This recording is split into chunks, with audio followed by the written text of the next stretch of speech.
10 años de la sentencia T-025.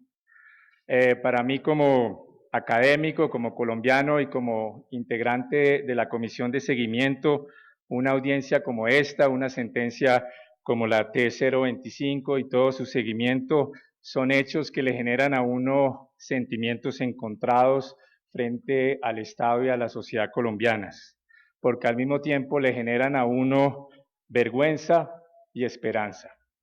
Le generan a uno primero vergüenza, porque es inconcebible que Colombia, que se precia de ser una vieja sociedad democrática, haya permitido los niveles de victimización que hoy tenemos. Porque es inconcebible que Colombia, que aspira a entrar a la OSDE, es decir, que aspira a estar en la élite de los países democráticos y desarrollados, haya permitido que casi 6 millones de personas, esto es el 15% de su población, hayan sido desplazados forzadamente de sus viviendas, de sus territorios, de sus tierras, y que haya permitido que más de 6 millones de hectáreas hayan sido despojadas, sumiendo a estas poblaciones, algunas que vivían en condiciones muy dignas, hayan quedado sumidas en la pobreza. Y es inconcebible que, como bien lo dijo uno de los representantes de las víctimas que nos antecedieron, Marco Fidel Velázquez de Cacarica, que el Estado colombiano haya tenido, como él lo dijo, gran coordinación para provocar el desplazamiento forzado, pero carezca hoy de coordinación para permitir el retorno de estas poblaciones. Todo esto, señoras y señores, para Colombia es una vergüenza democrática. Pero al mismo tiempo esta audiencia, esta sentencia y su seguimiento, la presencia de estas organizaciones de víctimas aquí en esta sala, es algo que nos llena de esperanza.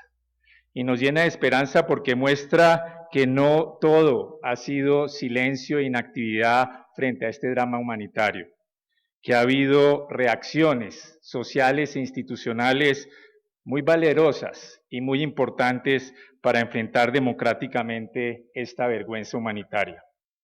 Primero, de las propias víctimas, obviamente, porque las desplazadas y los desplazados de este país se han negado a ser únicamente víctimas pasivas de este crimen. Se han organizado, han coordinado sus acciones, han resistido y se han convertido en actores para exigir sus derechos. Y yo creo que la conversión de las víctimas en general y de la población desplazada en particular en un sujeto político es uno de los hechos más importantes y más esperanzadores de los últimos años en nuestro país. En segundo lugar, también da esperanza que otros sectores de la sociedad civil, en solidaridad con estas víctimas, hayan realizado actividades de apoyo. Sectores de la academia que han realizado investigaciones determinantes para comprender la realidad del desplazamiento forzado. Iglesias que han apoyado humanitariamente la resistencia de estas poblaciones. ONGs de derechos humanos y de otros sectores que han apoyado las exigencias de estas comunidades. Periodistas individuales y a veces medios alternativos o medios masivos que han hecho visibles el desplazamiento forzado. Pero también ha habido reacciones extremadamente importantes del propio Estado. Al Estado colombiano le corresponde una gran responsabilidad por acción y omisión en la magnitud del desplazamiento forzado en Colombia. Pero también instituciones del Estado en determinados momentos han reaccionado en forma vigorosa frente a este drama humanitario. Y obviamente la más importante reacción del Estado colombiano ha sido por esta Corte Constitucional, por la sentencia T-025 y sus autos de seguimiento y audiencias de seguimiento en estos 10 años. Esta sentencia ha logrado muchas cosas. Ha logrado primero darle visibilidad al fenómeno del desplazamiento forzado y ha logrado darle voz a sus víctimas. Como nos lo dijo en esta audiencia Danelli Estupiñán, cuando nos dijo: la sentencia ha sido para nosotros una voz. Como nos lo dijo también José Andrés Quinto de Curvaradó, cuando nos dijo, la sentencia ha sido para nosotros un aliento. Pero en segundo lugar, la sentencia ha logrado constituir o permitir esta conversión de la población desplazada en sujeto reivindicador de sus derechos. Nos lo dijo hermosamente el representante del pueblo Huaynán, cuando nos dijo el plan de salvaguarda que hemos podido crear gracias al auto de la Corte es en el fondo la concreción de nuestros sueños. La sentencia ha permitido también incrementar, no en la forma suficiente, pero de manera significativa, el presupuesto para la población desplazada.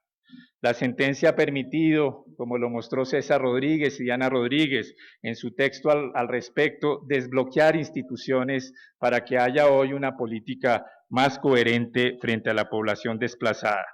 Y finalmente la sentencia ha logrado crear novedosos instrumentos de seguimiento a la política pública de desplazamiento forzado que ha permitido mejorar su calidad y en ciertos aspectos mejorar el goce efectivo de derechos de esta población.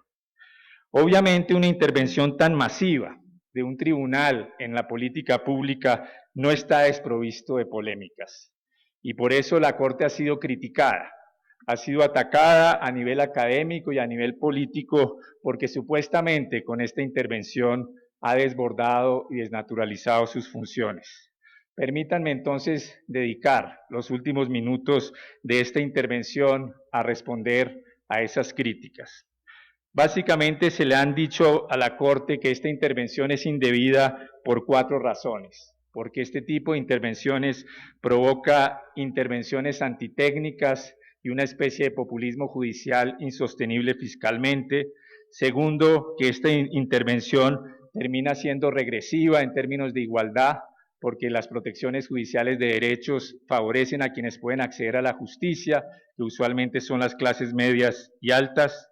En tercer lugar, que esta intervención es antidemocrática, porque ha arrebatado a la discusión democrática la definición de la política pública del desplazamiento. Y finalmente, que esta intervención desnaturaliza la función de la propia Corte. Pero yo creo que esta Corte, con el apoyo de las organizaciones de desplazados y de la sociedad civil, y a veces con la presión de estas organizaciones, ha logrado desarrollar una metodología para enfrentar de manera creativa estas críticas y las ha desmentido. Esa metodología que algunos hemos llamado de un garantismo constitucional dialógico, que se basa en ese trípode desarrollado por Diana y César Rodríguez de protección fuerte de derechos, remedios flexibles y seguimiento riguroso. Permítanme desarrollar brevemente esa idea. La Corte ha combinado esas 3 herramientas. Primero, porque ha declarado de forma fuerte los derechos de la población desplazada, los derechos que tienen primero como ciudadanos.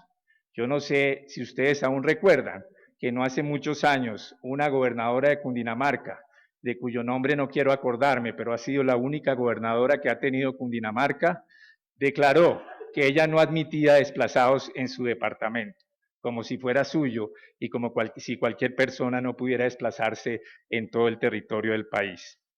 En segundo lugar, sus derechos diferenciales como población víctima de un crimen, sus derechos a la verdad, a la justicia y a la reparación. Y la Corte ha proclamado desde la sentencia 3025 con fuerza esos derechos. Pero ha combinado eso en segundo término con remedios flexibles, no ha establecido órdenes cerradas a las autoridades del Poder Ejecutivo, sino que les ha dicho, ustedes tienen que garantizar estos derechos y tienen que decirme cómo los van a garantizar y qué recursos van a comprometer para asegurar estos derechos de la población desplazada. Pero tercero, esto se acompañó de un seguimiento estricto del cumplimiento de esos objetivos. La Corte mantuvo la competencia para verificar que las autoridades estuvieran haciendo y cumpliendo los compromisos que asumían. Y yo creo que de esa manera, con derechos fuertemente proclamados, remedios flexibles y seguimiento estricto, la Corte ha respondido a las críticas que se le podían hacer.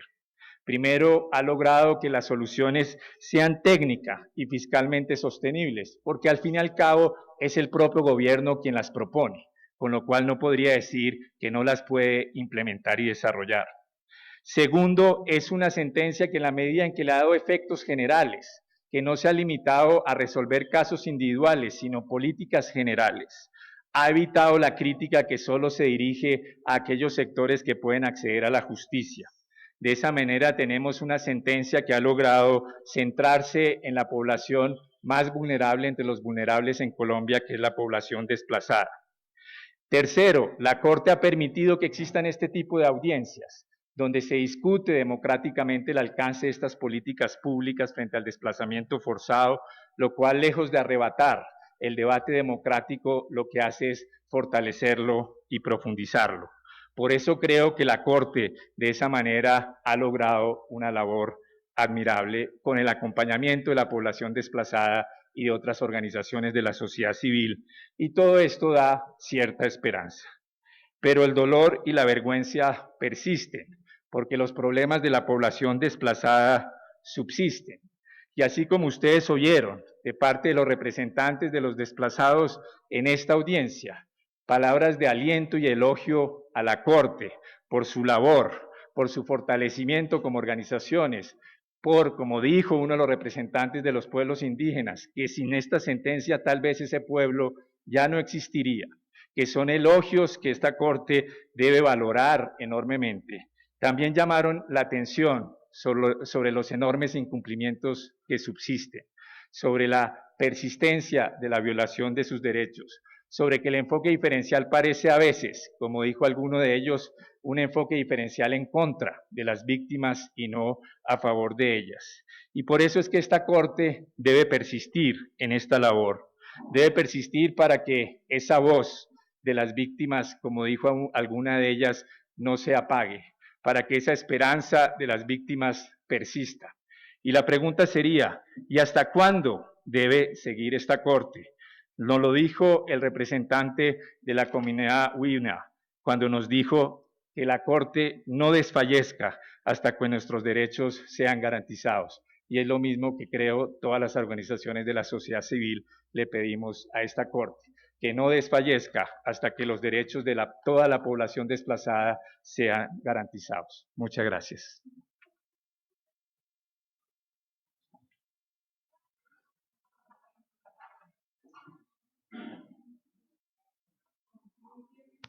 Concluye este acto solemne con la intervención del señor presidente de la Corte Constitucional y de la Sala Especial de Seguimiento de la sentencia T025-2004, doctor Luis Ernesto Vargas Silva.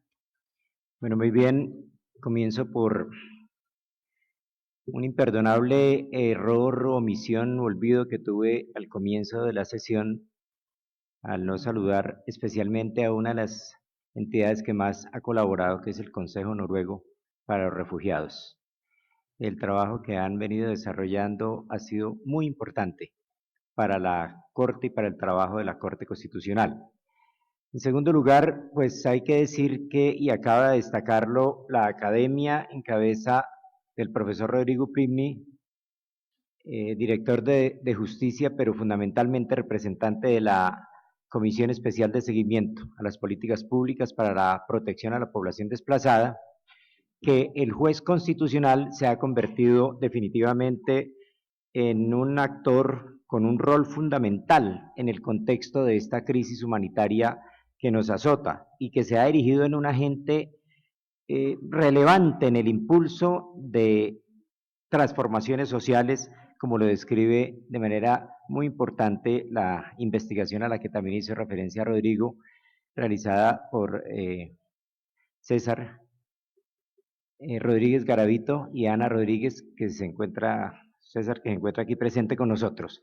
Es el trabajo que se ha desarrollado por la Corte y por las Cortes en general en materia de defensa de la democracia, de la limpieza de los canales de la democracia y en este sentido específico del impulso por políticas para la protección y garantía de los derechos de la población desplazada, y queremos decirle desde ahorita, tanto a los señores representantes de las víctimas, como a los representantes de la academia que han intervenido, que la Corte no va a ceder en manera alguna en seguir trabajando por los derechos de la población desplazada, mientras ello sea necesario y como dijo el señor indígena representante de la tribu Guaymán y quien habló también a nombre de los IU, va a hacerlo hasta cuando tengan el pleno goce efectivo de los derechos, como se merecen, como seres humanos. Hemos querido, señores representantes de las víctimas, y ustedes lo han visto, creo que fue una sesión bastante singular, hemos querido que ustedes tengan al frente de ustedes, escuchándolos, representantes del Poder Legislativo, de la rama judicial, en su más alta cúpula, del Poder Ejecutivo en cabeza de la Dirección de Víctimas de la doctora Paula Gaviria, y que nos estén acompañando aquí el señor Fiscal General de la Nación, doctor Eduardo Montealegre, el señor Defensor del Pueblo, doctor Jorge Armando Tálora Gómez, que nos estén representando personas que vienen del Poder Ejecutivo, como el doctor Ricardo Sabogal, director de la Unidad de Tierras, y en general las personas que han visto ustedes acá, quiere decir que los estamos escuchando y que no se nos van a olvidar sus palabras, así como no se nos van a olvidar las imágenes que están aquí en estas fotografías, en este recinto, las que están afuera, porque bien dicen que vale más una imagen que 1000 palabras, no se nos van a olvidar. Las voces que expresaron desde Danelli Estupiñán, Denis Cabezón, Ignacio Rodríguez, Marco Fidel Velázquez, Jorge Andrés Quinto, Gloria Ramírez de Azovida y Amado López. No se nos van a olvidar.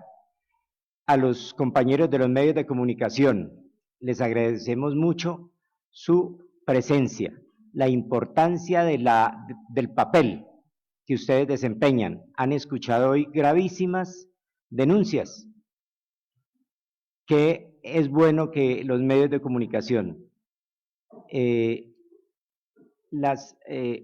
trabajen, investiguen realmente, esa es su función social, como les corresponde. Todo esto que nos dijo Marco Fidel Velázquez, lo que nos dijo Danelli Estupiñán, que es muy grave lo que planteó Ignacio Rodríguez, por supuesto que en general la mayoría de los intervinientes son situaciones que le hacen pensar a uno si realmente estamos o no garantizando que el derecho a la no repetición realmente se cumpla. Entonces, por esa circunstancia es muy importante que ustedes tengan en cuenta que hicimos lo posible, ese fue nuestro homenaje de parte de la Corte Constitucional, lo posible porque a ustedes, señores representantes de las víctimas, los escuchen estamentos tanto de la sociedad como del gobierno, como de las esferas de poder del Estado, que los escuchen para saber si entre todos finalmente logramos la reconciliación para que ustedes algún día tengan realmente el goce efectivo de los derechos y puedan cantar el himno nacional de verdad, con ganas al decir que cesó la horrible noche. Muchas gracias por su asistencia y los esperamos, entre otras cosas, el jueves, que tenemos una audiencia que presidirá aquí el doctor Luis Guillermo Guerrero en investigación sobre delitos de discriminación, en las formas como lo prevé la ley penal, y vamos a tener una audiencia de todo el día presidida aquí por el doctor Luis Guillermo Guerrero Pérez. A todos muchas gracias por su asistencia.